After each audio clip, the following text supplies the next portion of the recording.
Hello everybody, it's Kara from Wild Book Garden, and today I'm here with my 2020 miscellaneous favorites. So basically this video I'm going to highlight some books that I really loved last year that are my favorites in certain categories that don't fit into novels or nonfiction. So I have rereads, poetry, and picture books, and also a couple of plays that I'm really excited to talk about. So I'm going to start off with rereads, and these are not ranked or anything. And once again, I own, I think, all of these. Or almost all of these, but some of them are hard to get to, so just enjoy the pictures. But I read Oversea Under Stone by Susan Cooper. I read this right at the beginning of the year, and I buddy read this with Todd from Todd the Librarian, and we both really enjoyed it. And I think this was a reread for me. I'm pretty sure that I read this series a long time ago. Like I remember reading it from my public library, and the only things I remember are I think I enjoyed it, and a couple of like very specific scenes from the series, but I'm not 100% sure I ever read this book in the series because I think it's like technically a prequel. But anyway, this is a story that is inspired by, I think, Welsh legends and also Arthurian legend. I'm pretty sure it's been a while. And I can definitely see why this series doesn't hold up for everyone. But I enjoyed it. I think I was partly like in the mood for something like this. I liked the writing. I liked the atmosphere. I found figuring out what was going on. I found that to be really interesting. Definitely there are some very questionable like parenting or guardianship choices, and the kids make some frustrating choices. Like I totally acknowledge that there's quite a few problems with this book and I can see it not working for everyone. But I was really surprised by how much I enjoyed it, and it has me very excited to continue the series. I also, of course, have to mention my reread of the Lord of the Rings series by J.R.R. Tolkien. Technically only the first two books are rereads because I never actually finished the third book. I started it, but I didn't finish it. And this was a buddy read with Kelsey and Katie and Vendi, and I've mentioned several times how much I loved this reread and how effective it was reading it last year in 2020. And this is another thing I've mentioned every time I talk about this series now, but I knew I liked it.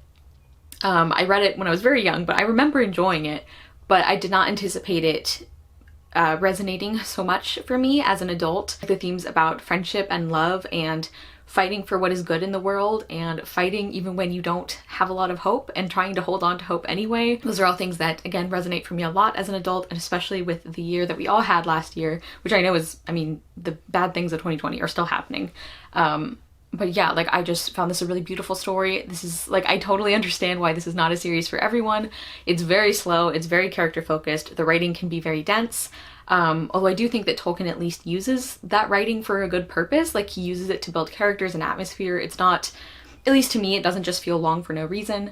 And I just fell in love with these characters so much. Like I truly love like all of these characters basically.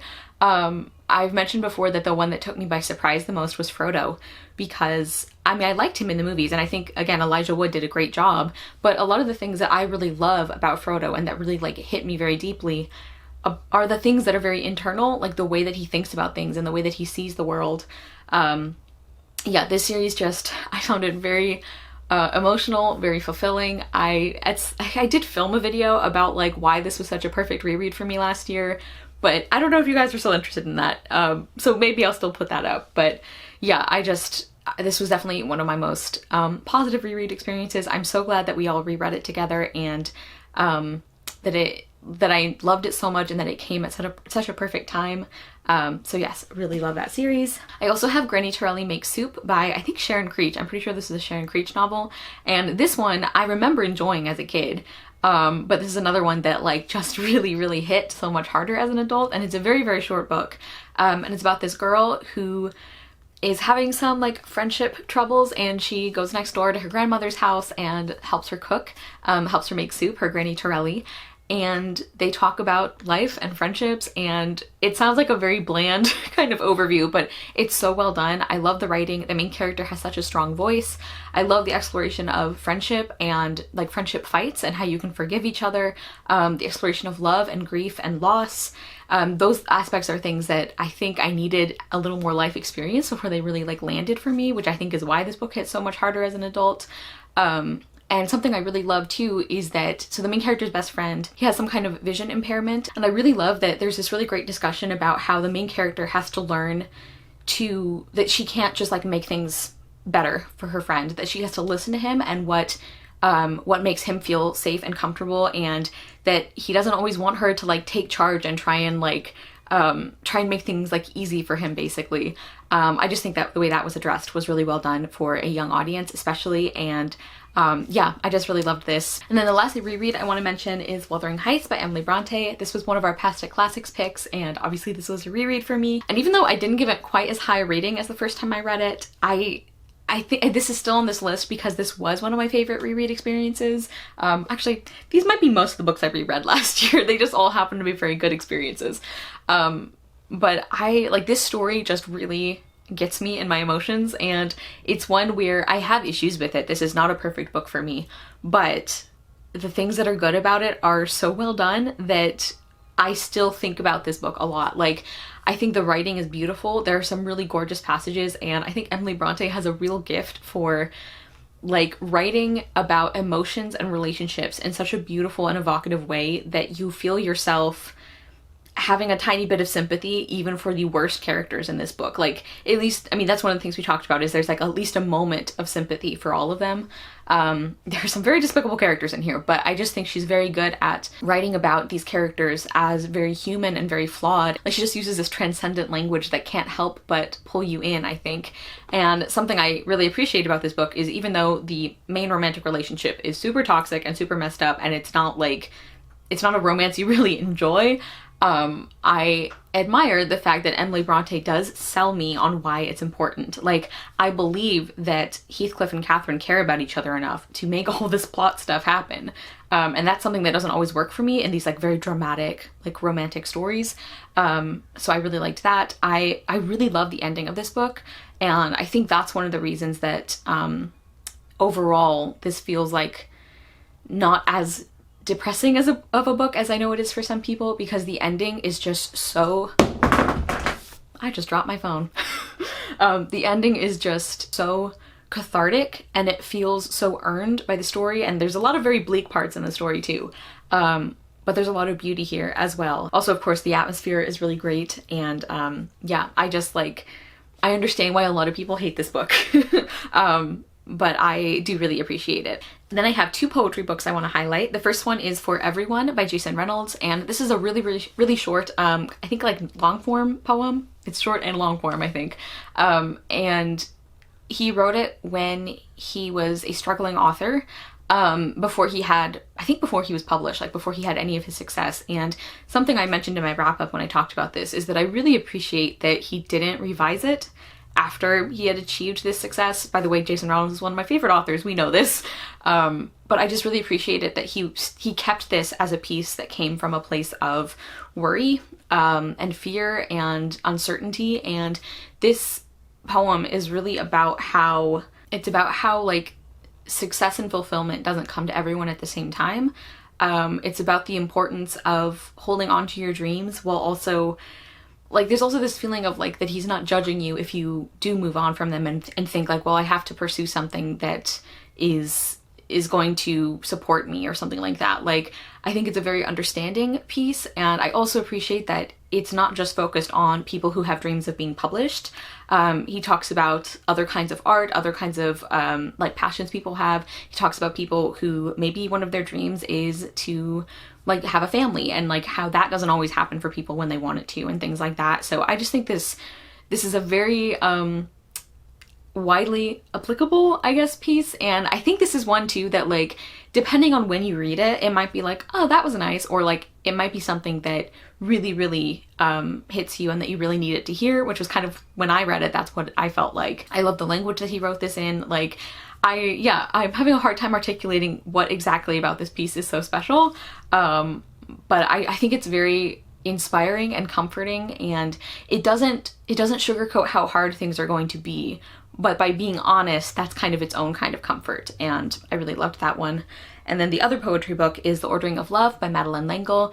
I think this is like the first like full collection of her poetry, and I really loved this. I really love the way that Madeleine L'Engle plays around with different kinds of different kinds of poetry format and different like writing styles. Like, there's not like one definitive style I can pick out from this collection, which I actually really liked. Like, I liked that there was so much variety.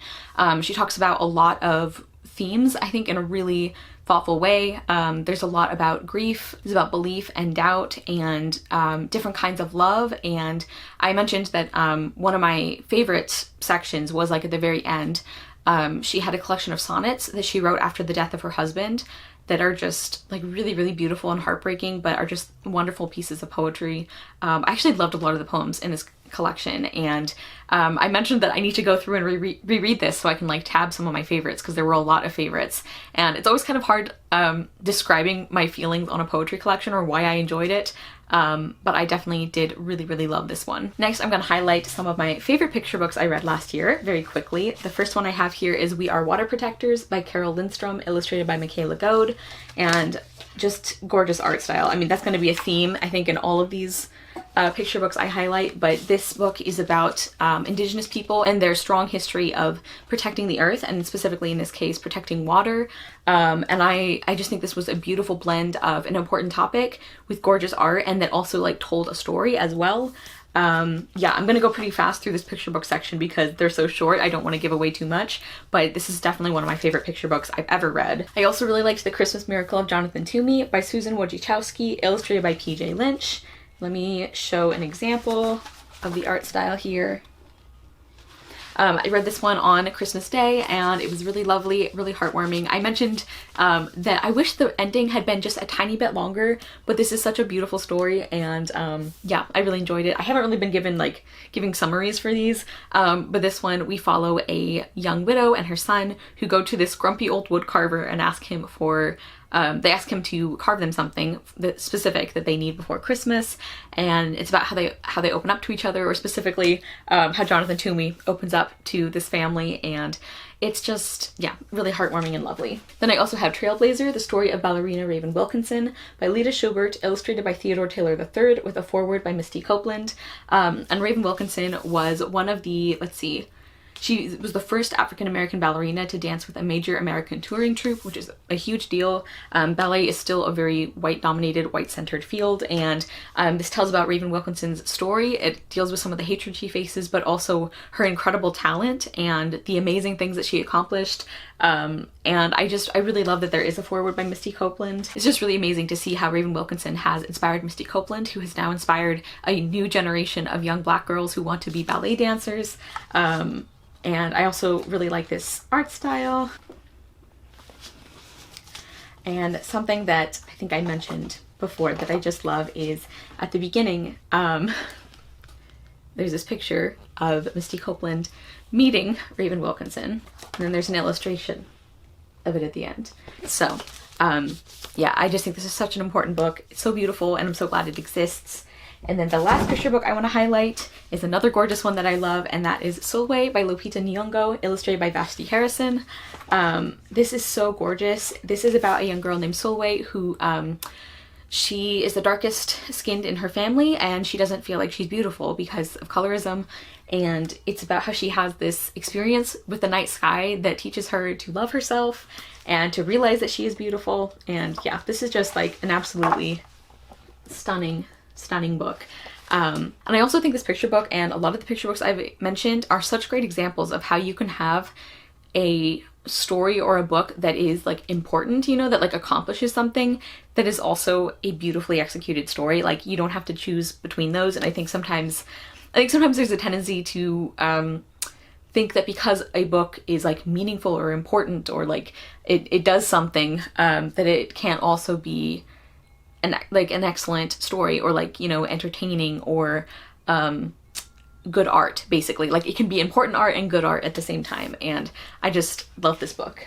Okay, and then finishing up with two plays. The first one is The Revolutionists by, I think, Lauren Gunderson.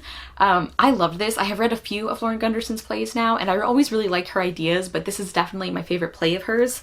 And this is set during the French Revolution, and we follow three historical figures. I think they're all historical characters. It's a comedy. Like, it sounds weird to say it's a comedy, but it really is.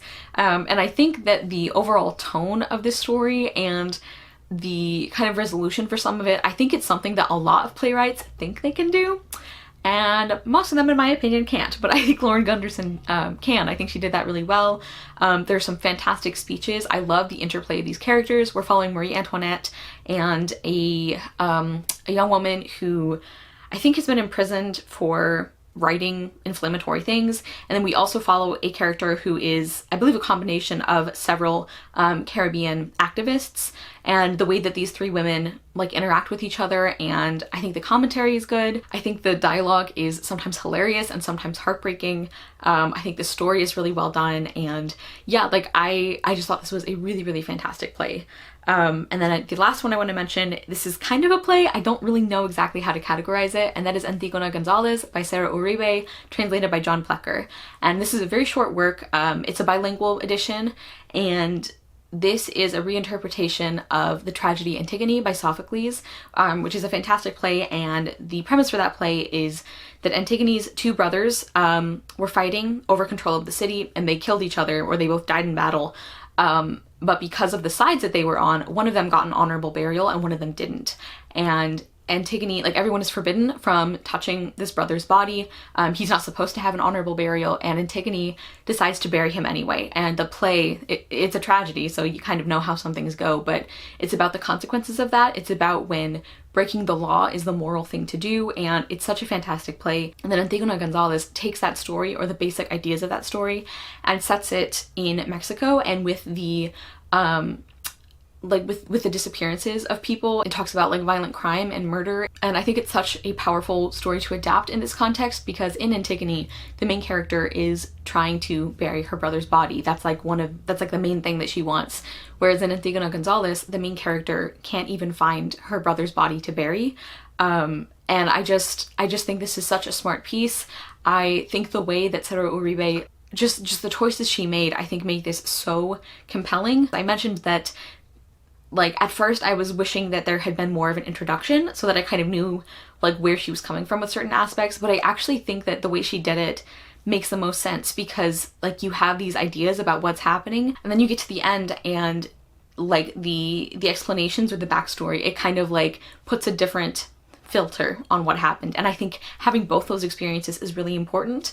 Yeah, I always feel like every time I try and explain why Antigua Gonzales is so brilliant, I just like get very tongue-tied, because it's so smart and it does so many things so well. It's such a short read, but it is so effective at what it does, and I can't recommend it enough. I'm so glad that I saw this recommended by Andrea from Book Ramble. I thought this was incredible. Okay, everybody, so those are my favorite kind of miscellaneous things that I read last year in 2020. Those were some rereads, poetry, picture books, and plays that I just really loved. I will link my favorite nonfiction and my favorite novels of 2020 if you're interested in those. Yeah, comment down below and let me know if you have read any of these, what you thought of them, or if you're going to pick them up, or let me know one of your favorite books in these categories, so like a favorite reread or poetry book or picture book or play. I would love to hear that. Thank you guys so much for watching. I will see you soon with another video, and I hope you love the next book you read. Bye!